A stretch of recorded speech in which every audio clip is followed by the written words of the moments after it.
What's up, YouTube? Ah, look at that. You see that cord? You see the cord on that?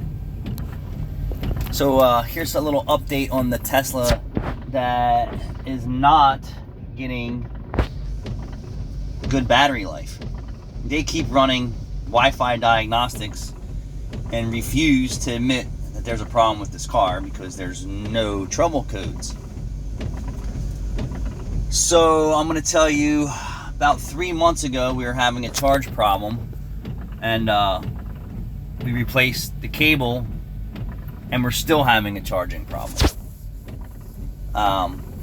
So after several attempts of dicking around with the online service department, which is fucking ridiculous because Tesla doesn't want to admit there's anything wrong with their shit to deter people from buying this crap. You're always plugged in, you're always burning energy. Even when your car's fully charged, it's at idle on the battery. And what does that mean? It's still pulling voltage when you're charging. Not pulling as many amps, but it's still pulling amps. So don't think that you're gonna have, oh, this is so much better than a gasoline-powered vehicle. It's worse. It's worse. Worse than a gasoline-powered. If you don't drive your car a whole lot, it's probably beneficial to you. But if you're commuting every day, not worth it.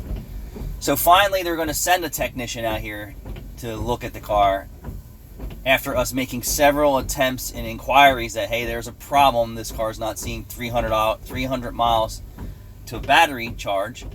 Now we're telling them we have problems charging the car. They're going to come out and take a look at it. Why is it that hard?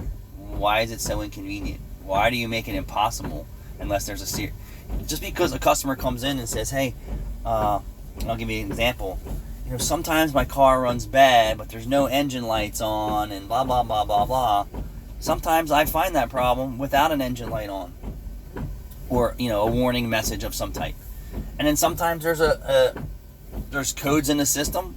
I'm just giving an example that are not illuminated to the driver. So that's my update there on the Tesla ship box. I can't wait until that lease is up. That was just the worst investment I've ever made, in my opinion. $10,000 down to keep the payment low, and then 2 years worth of, you know, thinking that you're going to reap the benefits of not fueling up at the pump, but you're fueling up off the grid, and it's just as expensive.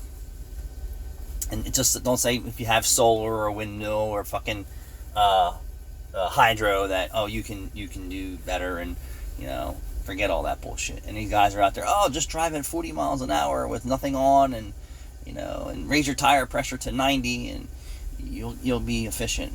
Who the fuck wants to do all that? Not me.